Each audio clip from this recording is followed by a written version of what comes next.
نام بلند ہو رہا ہے۔ گرامی قدر حضرات، یاد رکھیے قرآن مجید فرقان حمید کی جتنی آیات بینات ہیں اور احادیث مبارکہ، اس کا معنی آپ اپنی طرف سے متعین نہیں کر سکتے۔ یا تو قرآن کی آیت کی تفسیر قرآن سے کریں گے، یا قرآن کی آیت کی تفسیر کے لیے احادیث مبارکہ کا سہارا لیں گے۔ کوئی شخص اپنی ذاتی رائے سے کسی معنی کا تعین نہیں کر سکتا۔ خارجیوں نے جس وقت قرآن پاک کی آیات پڑھ کے اس کے غلط انداز میں مصداقات ڈھونڈنے شروع کیے، یہاں تک کہ خارجیوں نے قرآن کی آیتیں پڑھ کے مولا علی کے خلاف بھی فتویٰ لگا دیا، تو حضرت علی مرتضیٰ شیر خدا رضی اللہ تعالیٰ عنہ نے خوارج سے گفتگو کرنے کے لیے جس کا انتخاب کیا وہ حضرت عبداللہ بن عباس ہیں رضی اللہ عنہ۔ جانتے ہیں یہ کون ہیں؟ یہ سرکار کے چچا حضرت عباس کے بیٹے ہیں۔ جب یہ پیدا ہوئے سرکار نے لعاب دہن ان کے منہ میں ڈال کے دعا کی، یا اللہ اس بچے کا سینہ علم کے لیے کھول دے۔ سرکار کی دعا کا اثر تھا۔ اس امت کے سب سے بڑے مفسر کا نام عبداللہ ابن عباس ہے، ان کو حبر الامہ کہتے ہیں۔ تو مولا علی نے جب ان کو کہا کہ آپ نے جا کے خارجیوں سے بات کرنی ہے تو قرآن کی آیات پر ہی اکتفا نہیں کرنا، احادیث مبارکہ بھی ان کے سامنے رکھنی ہے۔ تو حضرت عبداللہ ابن عباس نے مولا علی سے کہا قرآن ہمارے گھروں میں اترا ہے، ہمارے سامنے قرآن کی آیتیں نازل ہوئی ہیں، ہم سے بہتر قرآن کے معنی اور مطالب کو کون جان سکتا ہے؟ اس مقام پہ حضرت علی نے فرمایا کہ قرآن کی آیات کے جو الفاظ ہیں اس کے کئی معنی ہیں، اس کا فائنل معنی اسی وقت متعین ہوتا ہے جب فرمان مصطفیٰ سامنے رکھا جاتا ہے۔ اس طرح ہمیں قرآن و سنت کی صحیح طور پر سمجھ آتی ہے۔ آج کے اس پرفتن دور کے اندر کچھ ایسے الفاظ اور کچھ ایسے کلام اور کچھ ایسے چھوٹے چھوٹے پمفلٹ اور کتاب لکھ کر لوگوں کے سامنے پیش کی گئی، ان کتب میں، ان رسالوں میں اولیاء کرام کی ذات پر یا ان کے معمولات پہ کسی نہ کسی اعتبار سے کرٹیسائز کیا گیا، تنقید کا نشانہ بنایا۔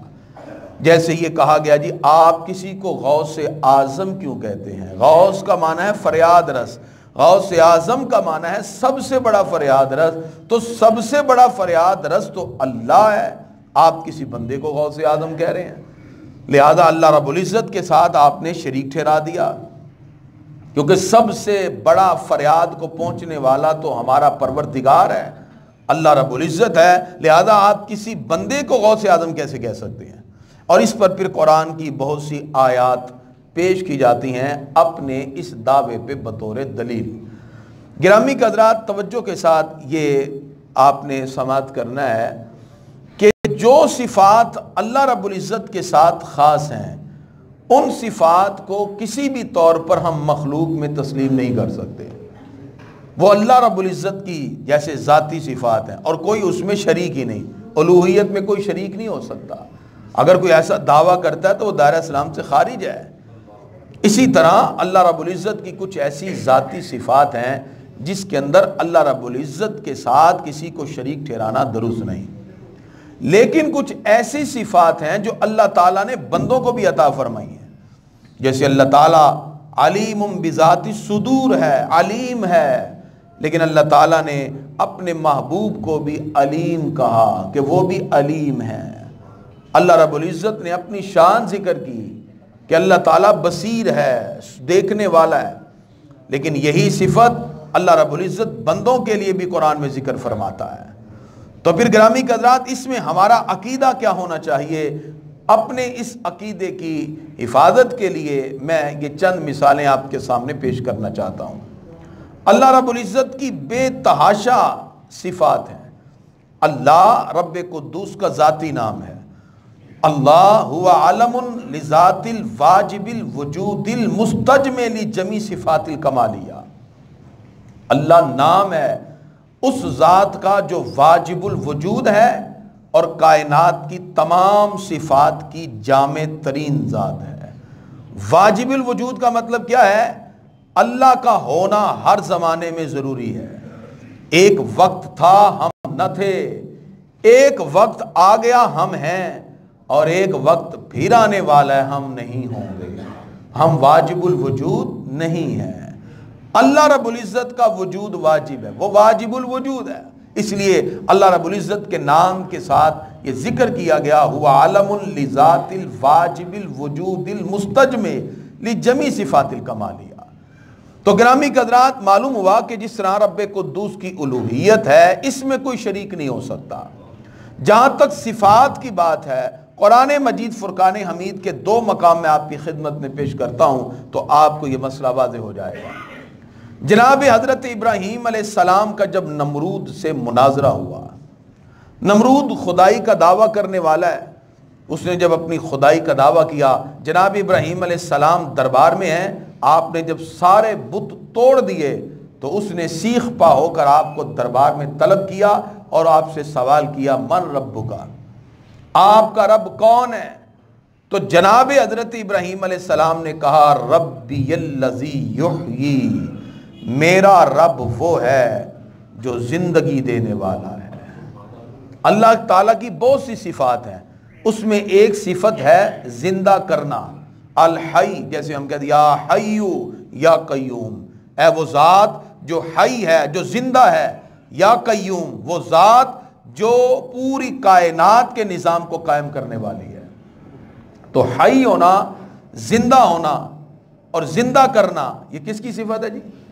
اللہ تعالیٰ کی۔ تو حضرت ابراہیم علیہ السلام نے اللہ تعالیٰ کی بہت سی صفات میں سے نمرود کو جب اللہ کا انٹروڈکشن کروایا، اللہ تعالیٰ کا تعارف پیش کیا، تو کیا کہا جی؟ ربی الذی یحیی، میرا رب وہ ہے جو کیا کرنے والا ہے جی؟ زندہ کرنے والا ہے۔ اس آیت کریمہ سے معلوم ہوا جو زندہ کرے گا وہ کون ہے؟ اللہ۔ جو زندہ کرے گا وہ کون ہے؟ اللہ۔ قرآن کی آیت ہے، ربی الذی یحیی۔ اب قرآن پاک، یہ سورہ البقرہ کا حصہ ہے، سورہ آل عمران کے اندر موجود ہے۔ جناب حضرت عیسیٰ علیہ السلام فرماتے ہیں، احیی الموتى، مردوں کو میں زندہ کرتا ہوں۔ قرآن مجید سورہ البقرہ میں ہے، جو زندہ کرے وہ کون ہے؟ اللہ۔ آل عمران میں حضرت عیسیٰ علیہ السلام فرماتے ہیں، احیی الموتى، مردوں کو تو میں زندہ کرتا ہوں۔ بتائیے ابراہیم کے خدا عیسیٰ ہے؟ بولیں تو صحیح، نہیں ہے۔ تو پھر بتائیے حضرت ابراہیم بھی تو اللہ کے نبی ہیں، عیسیٰ علیہ السلام بھی اللہ کے نبی ہیں۔ جو صفت حضرت ابراہیم علیہ السلام اللہ کے لیے بول رہے ہیں، اللہ زندہ کرتا ہے، وہی صفت حضرت عیسیٰ علیہ السلام اپنے لیے بول رہے ہیں، احیی الموتى، میں زندہ کرتا ہوں۔ بتائیے دونوں نبیوں میں غلط کس نے کہا؟ کسی نے بھی نہیں۔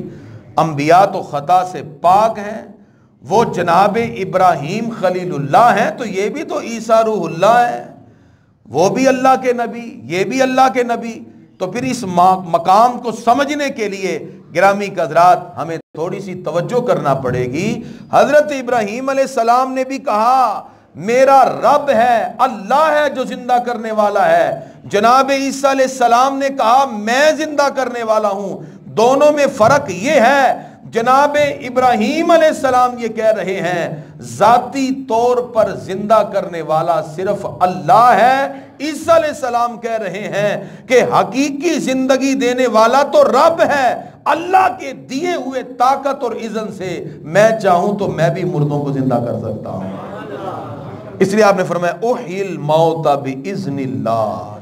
اب کوئی شخص صرف احیی الموتى ہی پڑھتا جائے، جیسے بعد اب آپ قرآن کی آیت کا ایک حصہ پیش کر کے لوگوں کو کوشش کرتے ہیں کہ ان کے عقائد سے پھسلا دیا جائے، یہاں آپ نے یہ شرط لگائی ہے احیی الموتى باذن اللہ، میں اللہ کے حکم سے زندہ کرتا ہوں۔ معلوم یہ ہوا وہی صفت جو رب میں ہے، وہی صفت حضرت عیسیٰ علیہ السلام نے ہے، لیکن شرک نہیں ہو رہا اس لیے کہ کلام اللہ کے نبی کا ہے اور یہاں قرآن مجید میں اللہ کا کلام ہے۔ دونوں کا معاملہ کلیئر ہو گیا۔ اللہ رب العزت ذاتی طور پر ہر صفات کے ساتھ متصف ہے، اللہ کو کوئی صفت کسی نے دی نہیں۔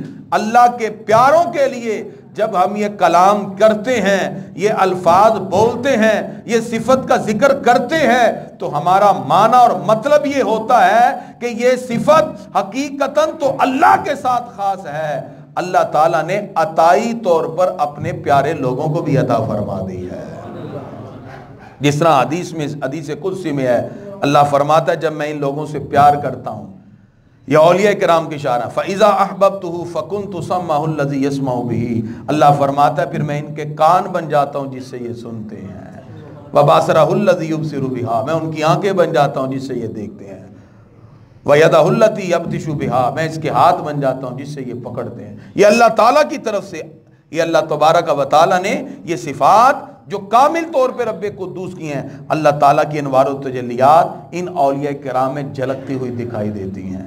لہذا ہم یہ تسلیم کرتے ہیں کائنات میں سب سے بڑے فریاد رس اللہ رب العزت کی ذات اقدس ہے، سب سے بڑا فریاد رس خود پروردگار ہے، لیکن باری تعالیٰ نے یہ صفت اپنے پیارے لوگوں کو عطا فرمائی، تو اس لیے ہم ان کو غوث اعظم بھی کہتے ہیں۔ اور پھر یہ سوال ابھی سب سے بڑے غوث اور فریاد رس تو پھر رسول اللہ صلی اللہ علیہ وسلم کو ہونا چاہیے، آپ کسی اور کو غوث اعظم کہہ رہے ہیں؟ مجھے بتائیے ہمارے آقا علیہ الصلوۃ والسلام سے بڑھ کر کائنات میں کچھ سچا ہے؟ لیکن آپ حضرت ابو بکر کو کہتے ہیں صدیق اکبر، نبی کریم صلی اللہ علیہ وسلم کو کیوں نہیں کہتے صدیق اکبر؟ صدیق اکبر کا مطلب سب سے بڑے سچے۔ آقا علیہ الصلوۃ والسلام کی ہین حیات میں جن کو صدیق اکبر کہا گیا، اس کا مطلب یہ ہے کہ جمی خوبیاں اللہ نے لوگوں کو عطا کی، ان میں حضرت ابو بکر کا مقام یہ ہے، اللہ تعالیٰ نے جو عظمتیں اپنے محبوب کو عطا فرمائی، بلا چون و چرا جنہوں نے تسلیم کیا، کائنات کے سب سے بڑے سچے وہ بن گئے، صدیق اکبر۔ مجھے بتائیے ہمارے آقا سے بڑھ کر کوئی حق و باطل میں فرق کرنے والا ہے؟ لیکن آپ فاروق اعظم حضرت عمر کو کیوں کہتے ہیں؟ فاروق اعظم کا مطلب ہے سب سے بڑے حق و باطل میں فرق کرنے والے۔ گرامی حضرات، یہ خوبیاں، یہ صفات ان لوگوں کو اس طرح عطا کر دی گئیں کہ جب وہ کسی اعلیٰ خوبی سے وصف سے وابستہ ہوئے، اسلام کی عظمت کے لیے جب حق و باطل میں تمیز کرنے کی بات آئی، عمر فاروق اس وقت اعلان حق بلند کرتے ہیں، اس لیے سرکار کے دور میں فاروق اعظم کے نام سے آپ ہی مشہور ہو جاتے ہیں۔ اسی طرح اولیاء کرام میں جتنے بھی اولیاء کرام ہیں ان کا مقام و مرتبہ اپنی جگہ، لیکن آپ کی فریاد رسی اتنی مشہور ہوئی کہ سیدنا عبد القادر جیلانی کو غوث اعظم کہا جانے لگا کہ آپ سب سے بڑے فریاد رس ہیں۔ اس لفظ کے بولنے سے کوئی شرک لازم نہیں آتا، اس لیے کہ ہم ان کو خدا سمجھ کے نہیں بلکہ اللہ کے پیارے بندے سمجھ کر یہ الفاظ کے ساتھ تعبیر کرتے ہیں۔ پھر گرامی قدر حضرات، ان اولیاء کرام سے جو وابستہ چیزیں ہیں ہم ان کا استعمال کرتے ہیں، جیسے کہ اولیاء کرام سے وابستہ ہم نیاز کا اہتمام کرتے ہیں، تبرک کا اہتمام کرتے ہیں، کھانوں کا اہتمام کرتے ہیں، اور پھر وہ لنگر تقسیم کیا جاتا ہے کہ جی یہ غوث پاک کا لنگر ہے، یہ داتا صاحب کی نیاز ہے، یہ خواجہ غریب نواز کی چھٹی شریف کا ختم پاک ہے، یہ اس کا تبرک ہے۔ یہ الفاظ اور یہ نام مختلف انداز سے ہم لیتے ہیں اور مختلف عقیدتوں کا اظہار کیا جاتا ہے۔ اس پر یہ سوال اٹھتا ہے کہ یہ کس طرح درست اور جائز ہو گیا کہ یہ ساری کی ساری چیزیں تو اللہ کی ہیں، تو آپ نے جب غیر اللہ کا نام لیا تو یہ چیزیں پھر حلال نہ رہیں؟ اور اس پر انہوں نے قرآن کی آیت پیش کی۔ اللہ تعالیٰ قرآن مجید میں ارشاد فرماتا ہے وما احل بہ لغیر اللہ، جس پر اللہ کے سوا کسی اور کا نام لیا جائے وہ حلال نہیں۔ یعنی اللہ تعالیٰ نے جب حرمت والی چیزوں کا ذکر کیا اس میں اس آیت کا یہ حصہ پیش کیا گیا وما احل بہ لغیر اللہ، اس کو استدلال بنا کے کہا گیا کہ یہ چیزیں جب آپ اس پہ اللہ کے سوا کسی اور کا نام لیتے ہیں کہ یہ داتا صاحب کا لنگر ہے، یہ غوث پاک کا تبرک ہے، تو یہ جائز کیسے ہو گیا؟ اس پہ اللہ کے غیر کا نام آ گیا، لہذا یہ جائز نہیں، کھانا جائز۔ یہ ایک سوال کیا جاتا ہے، اس پر میں عرض کرتا ہوں گرامی قدر حضرات، قرآن مجید فرقان حمید کے الفاظ کے معنی کا تعین کوئی شخص اپنی رائے سے نہیں کر سکتا۔ وما احل بہ لغیر اللہ کا مطلب یہ نہیں ہے کہ جس پر بھی اللہ کے سوا کسی اور کا نام آ جائے، غیر اللہ کا نام آ جائے، وہ حرام ہو گئی۔ یہ قاعدہ قانون اگر بنایا جائے تو کائنات میں ایک بھی چیز حلال نہیں بچے گی، ساری حرام ہو جائیں گی۔ اگر یہ قاعدہ ہو جس پر غیر اللہ کا نام ہے وہ حرام ہے، تو پھر کائنات کی ایک بھی چیز حلال نہیں ہے۔ یہ مسجد، یہ اسپیکر کس کا جی؟ طلحہ مسجد کا۔ یہ ٹوپی کس کی ہے جی؟ کریمی صاحب کی۔ یہ پین کس کا ہے جی؟ بشیر صاحب کا۔ یہ ساری چیزیں جب اس پہ اللہ کے علاوہ نام آئی تو پھر یہ حرام ہو جانی چاہیے۔ کائنات میں پھر کوئی ایک بھی چیز حلال بچے گی اگر یہ قاعدہ ہو؟ ساری حرام ہو جائیں گی۔ اس کا قاعدہ ضابطہ کیا ہے؟ گرامی حضرات، مفسرین نے لکھا وما اہل بہ لغیر اللہ کا مطلب ہے وما ذبح بہ لغیر اللہ۔ اللہ کے نام کے سوا کسی اور کا نام لے کر اگر جانور ذبح کریں گے تو وہ حرام ہو جائے گا، یہ اس کا مطلب ہے۔ آپ کسی بکرے کو ذبح کریں، کسی کو بھی، تو آپ کیا کہتے ہیں؟ بسم اللہ اللہ اکبر۔ اور کفار کیا کہتے تھے؟ بسم اللات والعزیٰ۔ ان کے دو بڑے بڑے بت تھے، لات اور عزیٰ۔ ہم کہتے ہیں بسم اللہ اللہ اکبر، اور کفار کیا کہتے تھے؟ بسم اللات والعزیٰ، کہ لات اور عزیٰ کے نام سے ذبح کر رہے ہیں، ٹھیک ہے؟ اور ہم کہتے تھے بسم اللہ اللہ اکبر۔ اللہ تعالیٰ نے قرآن کی آیت اتاری وما اہل بہ لغیر اللہ، ذبح کرتے ہوئے اگر تم نے اللہ کا نام چھوڑ کر کسی اور کا لیا تو وہ چیز کیا ہو جائے گی جی؟ حرام ہو جائے گی۔ یہ اس کا مطلب ہے۔ یہ معنی نہیں ہے کہ کسی پر اللہ کے سوا کا نام آ جائے تو حرام ہو جائے گی، وگرنہ نبی کریم صلی اللہ علیہ وسلم کی بارگاہ میں صحابی آئے تھے، سعد بن عبادہ رضی اللہ عنہ، عرض کرتے ہیں پیارے آقا میری امی جی فوت ہو گئیں، میں ان کے لیے اصالہ ثواب کرنا چاہتا ہوں، کیا ان کے لیے صدقہ خیرات کروں فائدہ ہوگا؟ فرمایا ہاں ہوگا۔ صحیح بخاری جلد نمبر 2 ابواب الصدقات میں ڈیٹیل ہے اس کی۔ پھر یہ سنن ابی داؤد کی روایت ہے، انہوں نے مدینہ شریف میں کنواں کھدوا دیا۔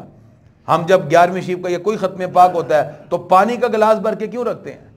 کبھی آپ اس کی ہسٹوریکلی بیک گراؤنڈ میں گئے؟ آپ پانی کا گلاس ہم بھر کے کیوں رکھتے ہیں؟ وہ اس حدیث کی وجہ سے۔ حضرت سعد بن عبادہ رضی اللہ عنہ عرض کرتے ہیں پیارے آقا مجھے کوئی ایسا ثواب بتائیں جس سے میری والدہ کو کنٹینیوٹی کے ساتھ ثواب پہنچے، مسلسل ثواب پہنچے، تسلسل کے ساتھ پہنچے۔ تو سرکار فرماتے ہیں الماء، اس کی بہترین صورت پانی ہے۔ انہوں نے مدینہ شریف میں کنواں کھدوا دیا پورا ہی، ہم تو گلاس رکھتے ہیں، وہ پورا کنواں۔ اس وقت چونکہ نلکے تو نہیں تھے، اس وقت بور نہیں کرایا جاتا تھا، اس وقت کنویں وغیرہ کھودے جاتے، پورا کنواں کھدوا کے کہا پیارے آقا یہ سارا ہی میں نے اپنی امی کے لیے صدقہ کر دیا۔ سرکار اس کنویں پہ آئے اور محبوب خدا کی زبان پہ تھا ہاذہی لأم سعد، یہ کنواں اب سعد کی والدہ کا ہے، جیسے یہ کھانا غوث پاک کا ہے، یہ لنگر داتا علی جویری کا ہے، یہ خواجہ غریب نواز کا ہے، ہم نام لیتے ہیں۔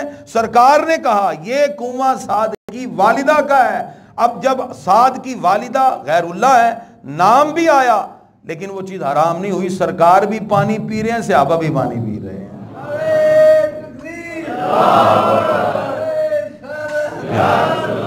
در حقیقت یہ ان اولیاء کرام سے ایک محبت کا اظہار ہوتا ہے، ٹھیک ہے نا؟ ہم چیزیں جس طرح آپ اپنے بچوں کی چیزیں خریدتے ہیں، 4 بچے ہیں تو آپ کہیں گے جی یہ جو ہے یہ میرے بڑے بیٹے جو ہے جن کا نام بالفرض زاہد ہے اس کا ہے، یہ دوسرے چھوٹے بیٹے طلحہ یہ ان کا جناب جی یہ پین ہے، یہ مارک، یہ نام لیتے ہیں۔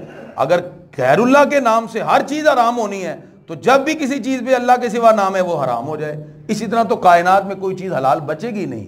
اسی لیے گرامی قضات عقل کا تقاضا بھی یہ ہے اور اس کے ساتھ ساتھ شرعی تقاضا بھی یہ ہے، یہ چیزیں حلال ہی رہتی ہیں، ان سے یہ حرمت کی طرف منتقل نہیں ہوتی۔ ان اولیاء کرام کا در حقیقت ذکر کرنا اور ان کے پروگرام کرانے کا مقصد کیا ہے، یعنی اس پہ ہمیں بھی تھوڑی سی کوشش کرنی چاہیے اور سوچنا چاہیے۔ یہ نہیں کہ صرف ہم اولیاء کرام کا عرس منائے، پروگرام کا اہتمام کیا اور لنگر بانٹا اور بس، نہیں، در حقیقت ان کا مقصد